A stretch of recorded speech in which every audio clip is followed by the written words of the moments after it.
সলমান খানের নতুন action cinema Sikandar মুক্তি পায় 30শে মার্চ ঈদের আনন্দে।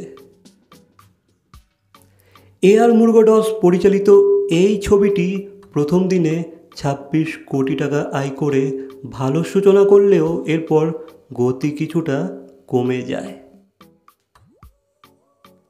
প্রথম সপ্তাহ শেষে ভারতের বক্স অফিসে ছবির আয় দাঁড়ায় 102.25 কোটি টাকা নেট। বিশ্বব্যাপী আয় 7 দিনে পৌঁছেছে 187.84 কোটিতে।